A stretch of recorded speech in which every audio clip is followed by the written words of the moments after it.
Hi, it's the Irish Gypsy and my Insane here today, here to do your January 2016 readings. I continue to use the Gilded Tarot deck, drawing 8 cards for the month, 2 cards for each week, with an additional card as the overall theme and general advice of the month. These are general readings, so they may not apply or resonate with everyone who watches. I suggest you also check your rising and your moon sign as well. If you're interested in a personal reading, you can click on the About sign on my channel's homepage on YouTube, and that will give you a little more detail about myself, the services I offer, and my contact information. For those of you who are still watching this in December, because I'm going to be posting these at the end of December, my specials for December still hold, which is $25 for a half an hour, $40 for 45 minutes, and $50 for an hour. But in January, the specials I will be running will be personal readings for $1 a minute. I begin readings at 30 minutes and go all the way up to 90 minutes. So if you're interested in that, just contact me at Maggie1McGuire on gmail.com. That information, as I said, you can find when you click on the About button on my channel's homepage. And thank you for those of you who have allowed me to do personal readings for you. You've been keeping me very busy this month, and it's truly been an honor to read for you, so thank you for that. And thank you to all of you who continue to like and subscribe and comment on the readings and on my channel. Your feedback has been very refreshing and most welcome, so thank you. So let's get started. This reading is for Sagittarius for the month of January 2016. Sagittarius, January 2016. Now, as I said before, I do shuffle the cards thoroughly before each and every reading, but I like to go through a last little bit of a shuffle while I'm recording with you. Sagittarius, January 2016. What does the first month of the new year hold for you?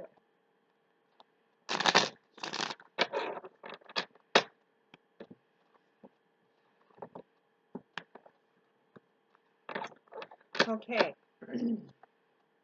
for the first week, we have the Sun card, followed by the Eight of Wands. For the second week, we have the Death card, followed by the Eight of Cups.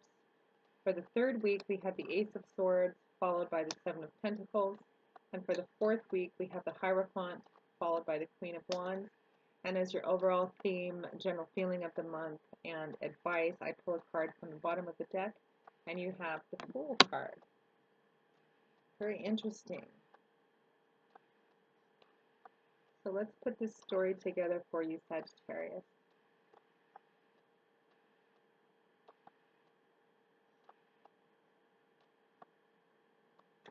Well, we begin with the Sun card, which is a Major Arcana card and a lovely card to have. I like to call Major Arcana cards the fingers of the divine. And the Sun is a wonderful card to have. When you think about the Sun and all that it brings to us, we think of light and warmth and happiness and joy. This card speaks of having fun. It speaks of celebrating. It also speaks of coming into the light after a period of difficulty or after a period of deep reflection and challenges. The Sun speaks of all things being revealed, which is particularly helpful if you find yourself in a situation in the beginning of the year where you're considering making some changes or having to make some choices about changes. The Sun card guarantees that you will receive all the information that you need in order to make these choices and make these changes in your life, because the general feeling I'm getting just looking over your spread is a strong desire to move into new paths and to affect some pretty significant changes in your life. So the Sun card represents an enlightening of that, and a release of restrictions as well. If you've been going through any kind of financial hardship or your money's been kind of on the tight side, we did just get over the holidays. The Sun card brings along kind of a loosening of that, the ability to breathe a little bit better, loosening of finances, any restrictions that you feel like you've had in your life, just a general sense of greater freedom, of light, of warmth, of fun. Now it's paired with the Eight of Wands, Now, wands, the element of the suit of wands being fire and air, and wands is a suit that represents change, movement, action, power. Now, particularly this card, it's a very fast-moving card, and the feeling is wands is a very fiery suit. It's a very active sort of suit. And the Eight of Wands speaks primarily of communication. It can speak of something that's on its way, and it's coming in a very powerful way and coming in a very fast way. As you can see, there's um, there's eight wands all headed down towards the ground, and they're moving very quickly. They're already in motion. So I feel like, especially paired with the Sun card, the reason that you enter January or end the end of December, feeling this loosening of any tightness that you've had, this sense of, oh, I can finally relax, the light's coming into my life again, I can finally relax and have fun. I think it's because it's following or attached to some kind of messages or communication that you're getting or that you're going to be getting, and they're coming very swiftly. And the sense I get about this card is that they're going to be rather powerful. Um, Something about new ideas and new inspirations. Um, Something that's already in motion. If it hasn't happened yet, it is on its way and will be here quite soon. And like I said, paired with the Sun card, this is something that's going to, whatever this is that's coming towards you, whatever this communication is something that's going to be quite unexpected. And as it came in the upright position, it feels rather positive and being attached to the major arcana card of the Sun. It's something that's going to um, it's something that's going to put you in a place where you're going to have the opportunity or the chance to make a choice about having the opportunity to move into a place that's just, the feeling I'm getting is less restrictions, a loosening of responsibilities, and a greater awareness of your life path as a whole. So that's a very positive and interesting way to begin the new year, Sagittarius.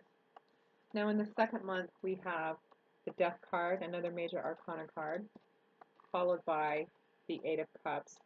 And I feel quite strongly that this is attached to the first, this combination is heavily, strongly attached to the first combination. Whatever it is, this, this message, this form of communication that you're getting, that's quite inspiring, even though it's unexpected and positive, and brings with it loosening of restrictions or a feeling of just more cheerful, more fun. It's going to put you in a place that death is a card. This card does not represent actual death in this reading.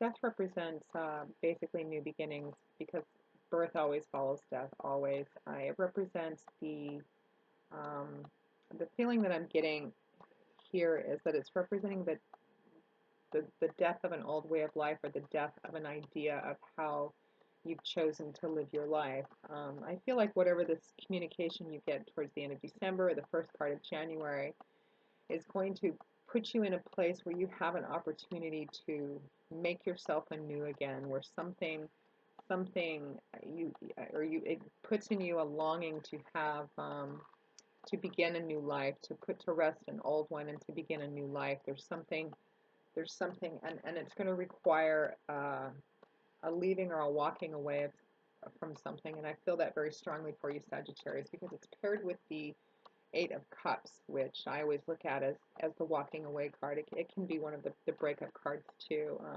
I see it primarily as a walking away of whatever this situation is that you've been in, and I get the feeling that you've been in it for quite some time. The Cups card, the suit of Cups, the element is of water, and it's a suit that primarily represents love, relationships, our emotions, how we relate to other people, or the interpersonal dynamics we have between us and other people, particularly people that we care about. And this shows a man who is standing with his back to us. He's staring over the horizon. There are eight cups on the ground behind him. Some of them are upright, some of them are tipped over, and he has drunk from most, if not all, of the cups. And they have distracted and sated him for a while, but he is done with him. He's ready to move on. He's dissatisfied, he's bored, he's in a place where he's ready to go. He's done with everything that he's been doing. And I think paired with the death card in the second week of the month, of course, these timelines not being exactly definitive in the beginning and ending. Um, this combination speaks to me of being in a place, whatever this communication, whatever has occurred, that seems to be a very positive thing, also puts you in a place where you, I'm getting the feeling that something is happening where you're getting an option that you didn't know you have, or an option appears unexpectedly to you. Something to do with actually how you live your life, or what you're doing with your life. And it puts you in a place where you didn't expect to have this opportunity, or expect to be in a place where you had another choice other than what it is you've been doing. And it's causing you to look at the path you've been walking and feeling dissatisfied, bored, just discontent, and generally restless in a way, and you really want to move on. The death of your old life and the rebirth of a new one, you're ready to move on. I get the feeling that you're not exactly sure um, about the destination or even all of the path, but that you're ready to go. This man is dressed for travel. He's got his staff in his hand. He's surveying the horizon. He's on the brink of the beginning of a journey. So that's interesting. Now, in the third week, we have the Ace of Swords,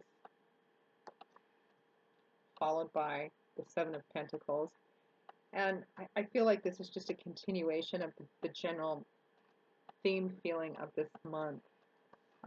Swords are a suit, the element being of air, and swords is a suit that represent our thoughts, our ways of thinking, our logic, our reasoning, and aces represent new beginnings and seeds.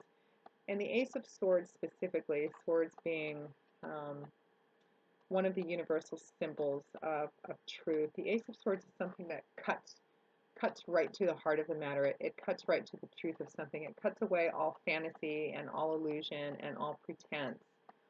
This can represent the this can represent a sudden, unexpected idea coming to you, or what I'm getting more strongly right now is something actually is being revealed to you. And I have a feeling it's whatever that Eight of Wands is bringing, this communication, the Sun revealing something, the Ace of Swords cutting right to the truth of something.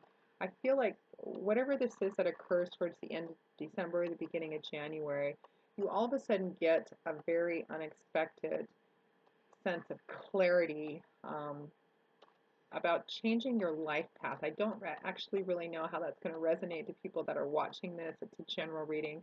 I feel like it's very specific to a large number of you. There's something about how you're walking, or how you've been walking your life path, whether it's a career or a long-term relationship or something. This Ace of Swords cuts away all the fantasy and illusion, um, or perhaps just apathy in whatever you've been doing, and makes everything very clear to you, and puts you in a place, around the middle of the month where you're ready to bury your old life, your old self. You're ready to begin something new, a new journey, a new life path, something rather significant to you. And the Ace of Swords clarifies it to you in a very undeniable sort of way. Now, it's paired with the Seven of Pentacles. Pentacles, Pentacles, the element is of earth, and Pentacles is a suit that typically represent the tangible things in our environment around us, like money, finances, resources, assets, property. It can relate to jobs and career. And the Seven of Pentacles is a card that speaks of evaluating what you've put into something so far to see if the end has justified the means, to see if you're reaping what you've sown, if what you've been doing is actually paid off. This shows a woman who's standing in front of a tree. Uh, there's a ladder set up next to the tree, ready to be climbed so she can pick the fruits of her labors. She hasn't picked anything yet. She's in the process right now of assessing the growth, of looking at the harvest, and this card asks the question, has it been worth it? Is what you're looking at as the fruits of your labors, has it paid off? Has what you've put into it paid off, and what you are receiving, or feeling that I'm getting is you're just in this real place. It seems to be a theme during this month that You're just kind of looking at your life. You're feeling generally kind of dissatisfied. Something occurs to you, and it can also be kind of paired with that little bit of a letdown we get after the holidays. Like, is this all there is? That's the phrase that's echoing in my head right now. Is this all there is? Is what I'm doing really been worth it? And you're in a place where it looks like your things are actually made almost painfully clear to you, and you're looking around at your life or something that you've really been investing in your life and saying, is this worth it? I don't feel satisfied. I feel like I'm ready for a rebirth or something completely new. Now, in the last week of the month, we have the Hierophant, another major arcana card. Let's see, you have one, two, three, four, and it is paired with the Queen of Wands. Now, I'm kind of reading this two different ways. I think this is going to resonate a couple different ways for people. Um, the Hierophant, the major arcana card, it implies that this is some kind of priest, bishop. It can also represent just a significant father figure, teacher, someone in authority. This card implies that it's a religious authority figure who's standing in front of a cathedral window. The Hierophant it can speak of an actual church, an organized religious institution. It speaks about convention. It speaks about tradition, about following the rules, about doing what's expected of you.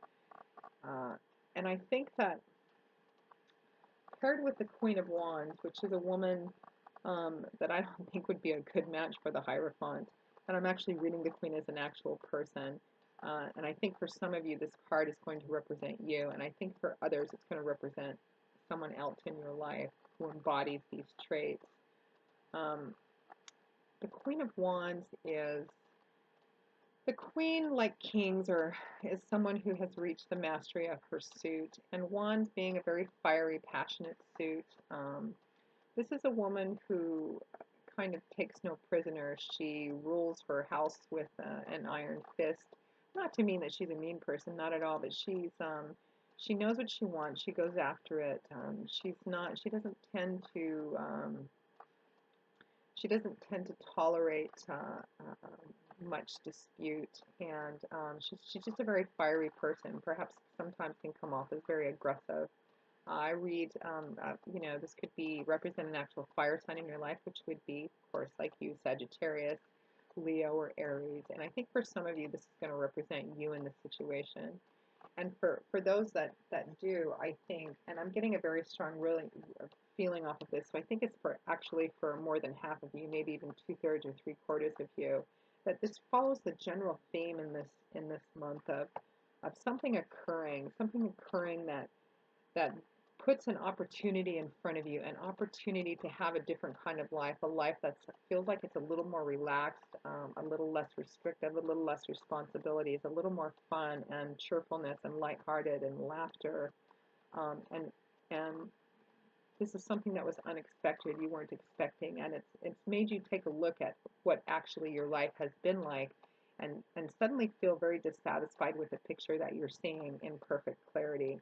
And it's putting you in a place where you're asking yourself, is this worth it? I don't think I want this anymore. I want to move on. And I think somewhere in the last part of the month or in ending the month, for those of you for whom this resonates, that the Queen of Wands is you, I think that it's just basically following the general theme of being dissatisfied. You're tired of doing what you've always been doing. You're tired of doing the conventional thing. You're tired of following the path that is expected of you to follow and that you have followed, and I get the feeling for quite some time. And you are struggling against uh, some some kind of path of convention and tradition you're feeling almost suffocated, that you want to break free from. And if this resonates for you, that the Queen of Wands is you, that would make perfect sense, because she is a person who is much different than the Hierophant. Not to say that she's completely unconventional, but she follows her own ideas, her own thoughts, her own desires. She has her own way of doing things, and she doesn't like to do it by the book. She likes to do it her way. and not necessarily somebody who wants to follow in the footsteps of others and do what's expected of her. She likes to follow her own advice and her own intuition because she's a deeply intuitive person and a deeply passionate person. And the feeling I'm getting is just almost, it's like you're done with something. You're ready to move on from something.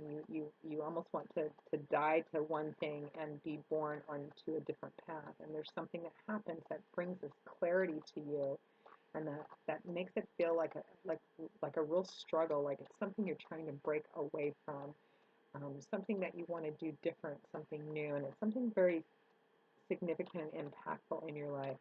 Now, for a smaller portion of you, this can represent um, being dissatisfied in a relationship with someone. And again, and for those people, I'm actually reading the Queen of Wands as someone else in your life. And like I said, I think this is for a much smaller portion of you. Um, but paired with the Hierophant, I think for some of you, this is general dissatisfaction with a relationship with this individual in your life or with someone who manifests the character traits of the Queen of Wands in your life. And it's something that you feel that you're wanting to break free from, and something that I feel like this relationship has actually been going on for quite some time. So however that might resonate with some of you out there, like I said, I think it's a smaller portion. But overall, I just get the real strong feeling in this reading that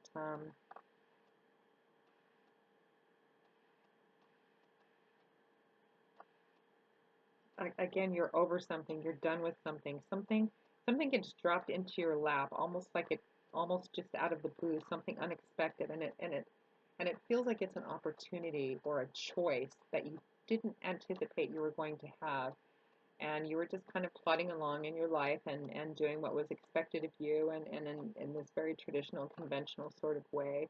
And all of a sudden, you either get exposed to something different, or the opportunity, it feels like an opportunity to live a different sort of life or to do something completely different than what you're doing.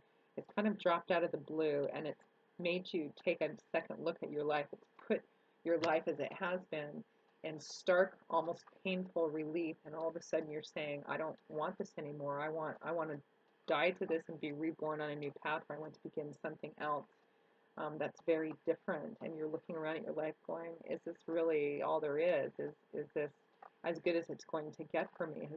Has the end justified the means? And the general feeling is that it hasn't, and that this is kind of going on for you during the month of January. And the other thing that bolsters this is that the card you got as an overall theme, general feeling, advice of the month is another major arcana card, and it's the Fool card, which is the card of new beginnings. The Fool is the zero. This is at the very beginning of the journey. This is where anything and everything is, and all things are possible. The Fool is beginning his journey. He's dancing along. He doesn't know where he's going particularly. There's no specific kind of destination. Um, he's not particularly worried about it. He's just dancing along, juggling this thing and that thing, and he's just on a this is he's poised to go on a journey, and he has the childlike wonder and absolute faith that this is just another wonderful journey that he's going to be taking. It's a card that represents new beginnings, which I just have this very strong feeling of wanting to break free and have this. Um, the cautionary piece of advice to this is that it is the Fool card, so make sure before you jump in the pool that there's water in it. There's a certain amount of temperance I think we need to balance with really wanting to break away, and sometimes we can feel so suffocated and so cloistered in our day-to-day life, in the minutiae of our day-to-day life, uh, that we fight so hard to get free from that we end up sometimes in situations or in places or with people that we don't necessarily intend to be. But I'm not reading that too strongly here. It just looks like the desire for new beginnings and the opportunity to do something really different is what's swirling around for you this month, Sagittarius. So, what an interesting reading. I'm kind of feeling a bit turbulent and stirred up myself just looking at the cards. But it looks very exciting. I'm not reading any feelings that are really specifically painful. They'll change, and death and rebirth does come with its own kind of labor pain. So I'm not getting any really dark negative feelings from this. sense of dissatisfaction, kind of a suffocating sense of I want to break free from what I've been doing from my old life. Wow, I never thought I'd be able to do this, and something's come along, and you're just thinking about new beginnings and struggling against the convention and the norm, and maybe other people going, this is crazy. Why? What are you thinking of doing? Um, but the overall feeling I get is one of just kind of anticipation and excitement. So I'm interested to see how this plays out for you in February, because I get the sense that this is the impetus for something. This is the beginning of something, the springboard, the impetus for something. So it'll be interesting to see how this continues to play out in February for you, Sagittarius. I hope this reading has resonated for you or given you some kind of insight and clarity. If it hasn't, again, I suggest checking also your rising and your moon sign as well. If you're interested in an extension of this or a private consultation, you can click on the About button on my YouTube channel's homepage, and that will give you my detail information and my contact information, which is Maggie, the number one, McGuire at gmail.com. Again, if you're watching this as I post them at the end of December, my December specials are still holding until the 31st, until January 1st. And after that, my readings will be, excuse me, $1 a minute, beginning at 30 minutes and going up to 90 minutes. So, Sagittarius, I hope you enjoy the first month of this brand new year and what looks like the beginning of a beginning for you in 2016. I thank you for watching and listening, and as always, I wish you joy, blessings, and a happy life. Bye.